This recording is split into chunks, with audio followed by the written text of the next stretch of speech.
देखते हैं surface tension. Surface tension क्या होता है? ये भी फ्लूइड डायनामिक्स का एक टॉपिक है। सरफेस टेंशन जो है, देखिए, ये एक प्रॉपर्टी है जो लिक्विड के बारे में है, ना कि गैसेस के बारे में। Okay, it's exhibits liquid not gas. So fluid के सिर्फ एक ही पार्ट के बारे में, लिक्विड के बारे में। So surface tension is valid only for the liquid, not for the gases. Okay, क्योंकि गैसेस के कोई सरफेस नहीं होती है। And due to the surface tension what happens, the free surface of the liquid, free surface of liquid tends to minimize its area. Okay, so it minimizes area. Area minimize. Okay, ये main property है surface tension की। यानी कि जो liquid का surface है वो एक स्ट्रेच इलास्टिक मेम्ब्रेन की तरह वर्क करता है ना। तो कुछ कॉमन ऑब्जर्वेशन जो है सरफेस टेंशन को लेकर के वो ये हैं कि हमें दिखता है कि रेन ड्रॉप्स जो हैं वो स्फेरिकल होती हैं। क्यों होती हैं भाई स्फेरिकल? क्या जवाब होगा इसका? इसका जवाब नॉर्मल फिजिक्स में नहीं है, सरफेस टेंशन की फिजिक्स में है। ठीक है, सरफेस टेंशन की वजह से ही रेन ड्रॉप स्फेरिकल होती है, क्योंकि एक स्फेयर का जो सरफेस एरिया है वो मिनिमम होता है। तो अपने एरिया को मिनिमम करने के लिए वो स्फेरिकल हो जाती हैं। ठीक है, एक और बात जो है, कुछ कीड़े जैसे कि मॉस्किटोज, मच्छर, कहाँ दिखते हैं आपको? आपको नाली में ऊपर तैरते हुए दिखते हैं ना, डूबते नहीं है वो, उसके ऊपर आराम से बैठे हुए दिखते हैं, freely on the surface of the water. क्यों भाई, क्या कारण है ऐसा? अगर आप एक आयरन नीडल ले लें, लोहे की छोटी सी पतली सी नीडल, और बहुत सावधानी से धीरे से पानी के ऊपर रखें, तो अब देखेंगे वो तैरने लगेगी, है ना, फ्लोट्स जेंटली। बहुत आराम से रखेंगे। ऐसे बहुत सारे एक्सपेरिमेंट आपको यूट्यूब में मिल जाएंगे जिसमें एक आयरन की नेल को, है ना, एक पिन को पानी पे तैरा दिखाया गया हुआ है। अच्छा जी, इसके अलावा आप देखिए जो शेविंग ब्रश होता है, उसके जो हेयर्स होते हैं, जब आप पानी से निकालते हैं तो आपस में वो चिपक जाते हैं, और जब पानी में आप डालते हैं तो वो आपस में बहुत दूर दूर हो जाते हैं, है ना। ऐसा क्यों? शेविंग ब्रश हेयर,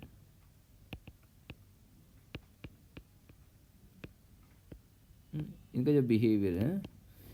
तो ये सारे जो क्वेश्चन हैं इनका जवाब हमें सरफेस टेंशन में मिलता है। सरफेस टेंशन की एक थ्योरी है जिसे कहते हैं molecular theory of surface tension. Molecular theory of surface tension.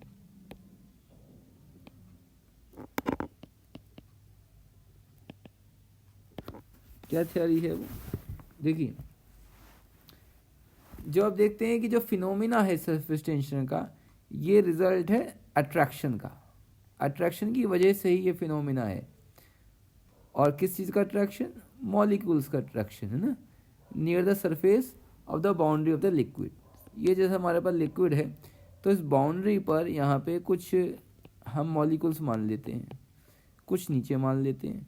तो नीचे वाला मॉलिक्यूल मान लीजिए सी है, ये मान लीजिए ए है, और ये मान लीजिए यहाँ पे बी है। ठीक है, तो अब देखिए ए को भी नीचे से खींच रहा है, बी को थोड़ा सा ऊपर से भी खिंचाव है हल्का सा, और मोस्टली ज़्यादा खिंचाव नीचे से है। सी को सारा खिंचाव नीचे से ही है। ठीक है, तो सी देयर इज अट्रैक्टिव फोर्सेस, है ना, on each molecules with each other. अब जानते हैं ये जो अट्रैक्टिव फोर्स है ये वैलिड रहेगा सिर्फ कितनी डिस्टेंस तक? 10⁻⁹ मीटर तक वैलिड रहेगा फॉर लिक्विड्स। तो हमने ये एक इमेजिनरी स्फीयर बना लिया।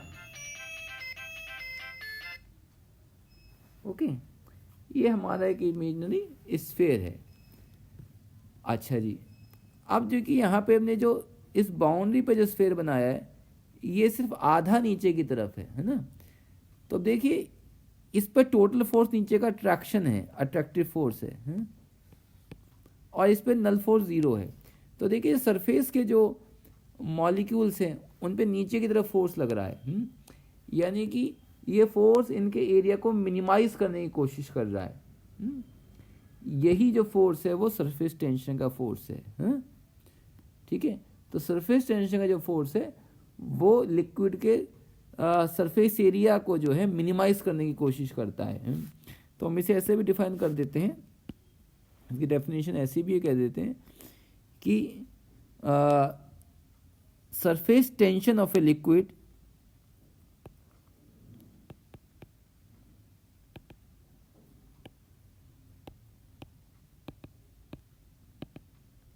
is defined as the force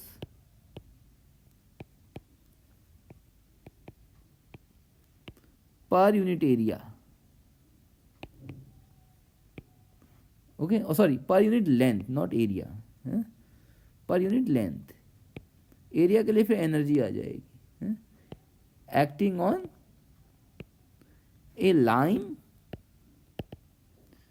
drawn tangentially on the surface of the liquid.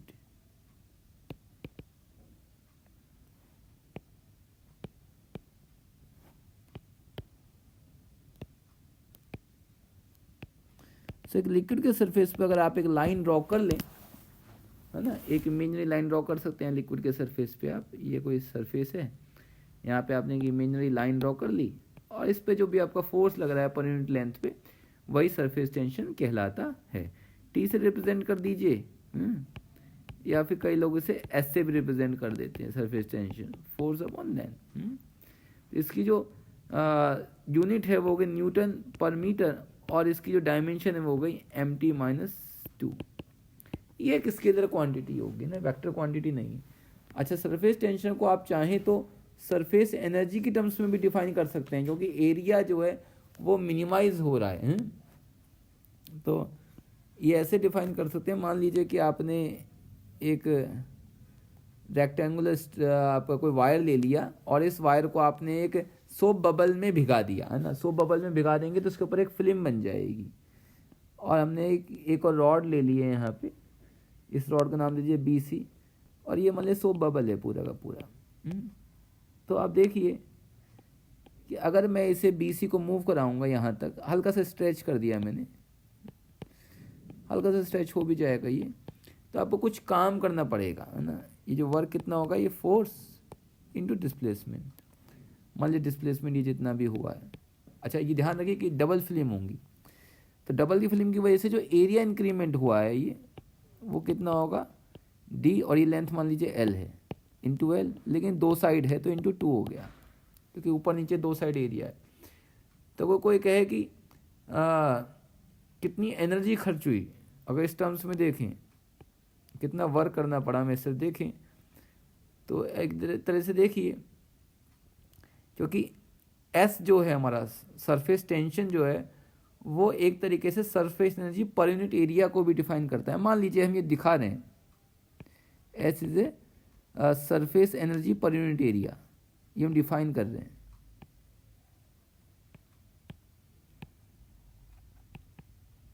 तो टोटल एनर्जी क्या होगी भाई, total area into surface energy per unit area, it is this. और S is equal to dW by dA। dW क्या है, dW तो already FD है, और dA कितना है हमारा 2dL, जिसे D कैंसिल तो कितना आ गया F/2L। 2 सिर्फ दो सरफेस की वजह से, और ये यही तो सरफेस टेंशन था, यही तो हमारे पिछले पेज पे सरफेस टेंशन का फॉर्मूला था। यानी कि surface energy per unit area जो है वही सरफेस टेंशन होती है।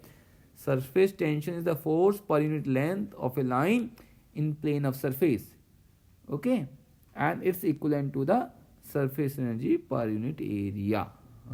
ये दोनों सेम ही बात है। तो इसके कुछ इम्पॉर्टेंट और अच्छे डेरिवेशन हैं, जैसे कि एक बूंद के अंदर, एक ड्रॉप से कितना प्रेशर जनरेट हो सकता है ना, और एक बबल के अंदर कितना प्रेशर जनरेट हो सकता है। और कभी कोई पानी की बूंद है वो चिपक जाती है, और हम देखें जो क्या कहते हैं एक मरकरी की बूंद है वो चिपकती नहीं है। इन सब का जवाब भी जो है यहीं पे है। देखिए अगर हम देखें पानी की बूंद ले लें, ड्रॉप ले लें, हम ड्रॉप का ले लें, ये कोई बूंद है पानी की, लिख के किसी भी लिक्विड की है। तो मान लीजिए इसका जो रेडियस है आर है ना, इसके अंदर जो प्रेशर है वो पी है और बाहर का एटमॉस्फेरिक प्रेशर पी है। देखिए अगर एटमॉस्फेरिक प्रेशर होगा तो बूंद कैसे रह पाएगी? बूंद को रहने के लिए सिंपल सी बात है, जो अंदर का प्रेशर है वो ज़्यादा होना पड़ेगा, यानी कि P must be greater than PA। और मान लीजिए इसका जो डिफरेंस है वो इतना है, कुछ P माइनस PA, अंदर का प्रेशर ज़्यादा है। ठीक है, तो हम निकालेंगे ये प्रेशर कितना है, हम फाइंड आउट करेंगे, क्योंकि प्रेशर कौन दे रहा है? लिक्विड के जो बूंदे हैं, जो लिक्विड के पार्टिकल हैं जो सरफेस पे सरफेस टेंशन लगा रहे हैं, यही एक्सेस प्रेशर जनरेट कर रहे हैं, जिसकी वजह से बूंद का एक स्फेरिकल सरफेस रह पाता है। तो देखिए W निकालते हैं, वर्क कितना करना पड़ेगा बूंद को रहने के लिए, वो होगा surface energy per unit area into area. ठीक है, तो अब एरिया में कितना चेंज हुआ आप देखिए, पहले एरिया कितना था 4πr², ओके, और अब कितना हो गया 4π। इस भाई मान लीजिए थोड़ा सा हल्का सा इसमें रेडियस इंक्रीज हो गई, हल्की सी इंक्रीज हो गई, तो हो गया 4πr प्लस डेल्टा आर का होल स्क्वायर। सो जो चेंज इन एरिया कितना हुआ, चेंज इन एरिया हुआ 4πr प्लस डेल्टा आर का स्क्वायर माइनस 4πr²। सो अगर आप इसे सॉल्व करेंगे तो आप इसे खोल लीजिए, 4πr² plus delta r² plus 2r delta r, तो कितना आ जाएगा? ये आ जाएगा हमारा 8πr delta r plus 4π delta r²। अब क्योंकि डेल्टा स्मॉल है तो इसे नेग्लिजिबल मान लीजिए, तो ये आ गया हमारा, it is the increase in area. तो W कितना हुआ हमारे पास 8πr delta r into S, ये हमारा W हो गया। बट वर्क होता क्या है? वर्क हमारे पास एक और फॉर्मूला है, फोर्स इंटू डिस्प्लेसमेंट, और फोर्स का फॉर्मूला क्या है? Pressure into area, increase in pressure मान लीजिए यहाँ पे इंटू एरिया। ठीक है, और एरिया हमारे पास क्या था? एरिया हमारे पास था 4πr²।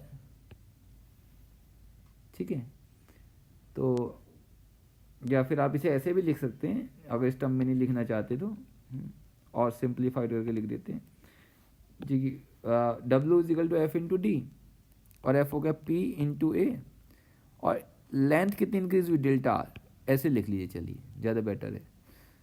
और ये इनसाइड का प्रेशर है, जो अंदर वाला प्रेशर, एरिया कितना हुआ 4πr²। तो ये इक्वेशन इस इक्वेशन के बराबर कर दीजिए आप, हैं? तो सॉरी ये नहीं, ये जो प्रेशर है ये एक्चुअली डिफरेंस है अंदर बाहर का, क्योंकि वही तो वर्क करेगा ना, excess pressure. So 4πr² delta r is equal to this.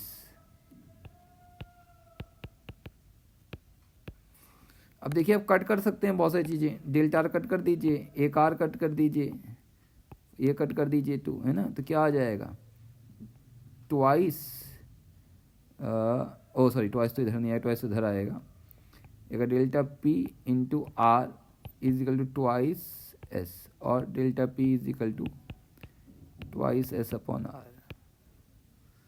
तो ये जो आया हमारा, ये एक्सेस प्रेशर आ गया एक ड्रॉप के लिए, है ना, एक बूंद के लिए, कि सरफेस टेंशन इतना एक्सेस प्रेशर कर देगी जिसकी वजह से बूंद स्फेरिकल हो पाती है।